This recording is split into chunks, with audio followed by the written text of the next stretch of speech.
Good morning, I hope you're all doing well. I'm spending my Sunday solo today because I feel like today is a bit of the calm before the storm.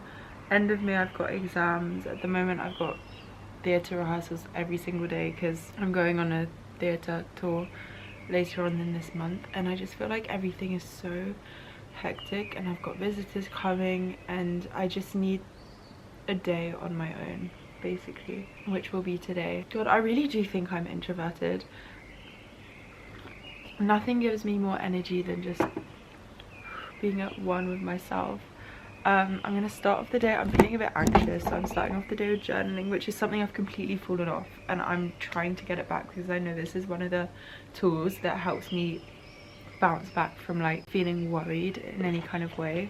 And this is like my journaling journal, where I'll like journal, where I used to journal every day, and I'm trying to get back onto that. My layout is like, sometimes I'll do different journaling questions, but every day I'll like definitely write down 3 things I'm grateful for, and then los pájaros.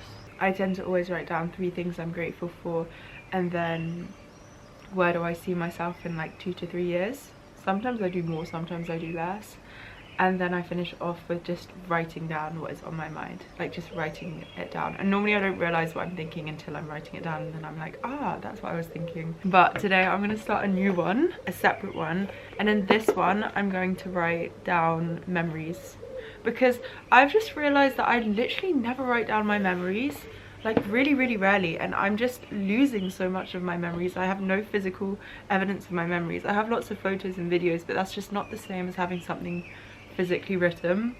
And I'm like, this whole year I would love to have had a journal to look back on of all my written memories, so I'm gonna start that today. So yeah, that's how I'm gonna start off my day, and then I'm gonna do a little bit of work, and then I'm probably gonna go to the beach and do some reading. Like, ah, how beautiful is that day? How does that sound? I went to a salsa social at the beach yesterday, and I was talking to this guy who said that like, I always dance with him, like I see him in clubs and I'll dance with him, but I've never had a proper conversation with him. And we started talking, and it turns out he was from Cuba, because I dance like salsa and Cuban salsa at the moment.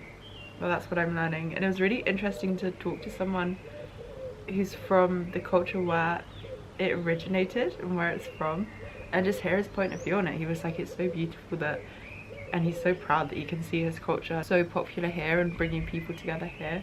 I was just thinking, it's literally such a beautiful, I love Cuban culture so much. I would absolutely adore to go to Cuba one day. I've always really loved the music, and it's something that I definitely want to keep up when I leave Valencia. It brings me so much joy I can't explain, and I feel like it's such an amazing way to connect with people. So it's something that I definitely want to continue next year wherever I am. But yeah, oh guys, I'm stressed this morning. I don't know what it is. ¿Qué pasa? I feel like on one hand as well, I'm very aware that my Erasmus is coming to an end, and I've only got May, June, I've only got 3 months left, and the whole of June and July I'm going to be on tour. So this is one of my last Sundays alone in my apartment. I'm gonna cry. I'm gonna cry.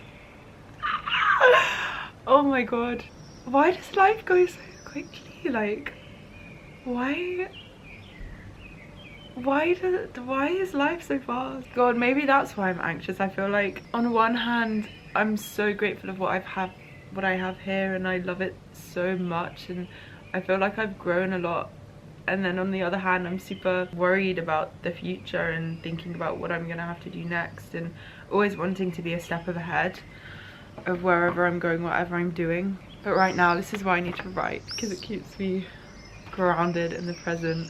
But crazy, absolutely crazy. I can't believe how fast time is flying, and I feel like I could have stayed easily another year in Valencia. Like, 1 year is just not, it's not enough anywhere.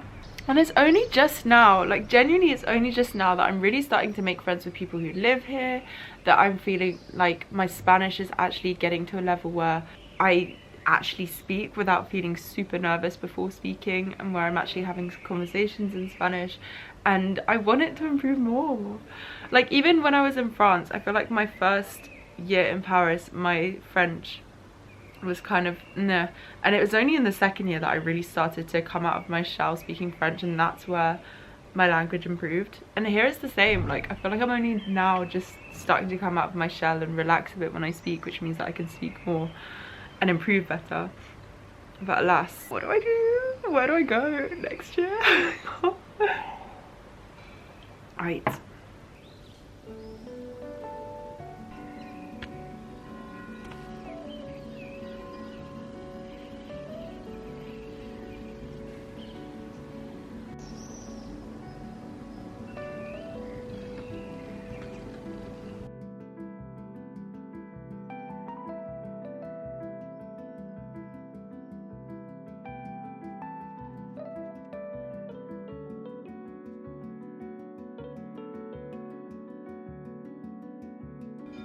Valencia, ti amo.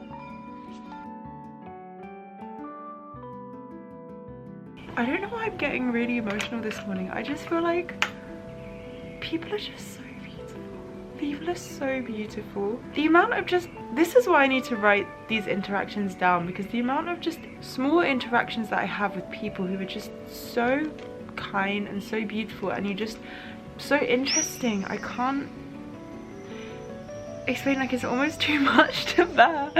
It's like, one thing that I think Valencia has shown me for sure is just how there are so many really wonderful people in the world, and I just love how I love interacting with strangers and just having conversations with people from different places. This is why I want to keep traveling. Like, my whole life I want to keep moving, because I feel like I meet so many amazing, wonderful, beautiful people from all over the world by living this life of like moving to different places, and I just adore it so much. And it's something that I've always adored, is just listening to the stories of people from other parts of the world and just realizing how different but how similar we are at the same time. I adore listening to people's stories. I really, really do. Like, so much so that I'm literally tearing up. I don't know what's wrong with me this morning, but I just think there's so much beauty in the world. Like, there's literally so much beauty in the world, and there's so many beautiful people, and it's amazing to see what humans can create. I feel so at peace here, and I'm so worried about going back, about what I'm doing next year. Like, not so worried, but it's just so uncertain. And I want to keep living without being set in one place and feeling stuck, because this is the kind of life that I adore. Like, I adored living in Paris, I adored living here. I feel like one of my biggest nightmares is just being stuck in the same routine. I don't know how, like, I don't know what I'm gonna do, I don't know how I'm gonna do it. And also I'm gonna miss Spanish so much. Es que me encanta hablar español, y me encanta escuchar español, y me encanta vivir en un país donde se habla español. Vale. One of my readings for uni is this book. It's actually super interesting. La Semilla Inmortal. It's just saying how stories repeat themselves. Like, he offers 21 stories, and he says pretty much every film that has been made could be categorized into one of these stories. It's super interesting. I really enjoy it. Like, actually I'm quite enjoying it.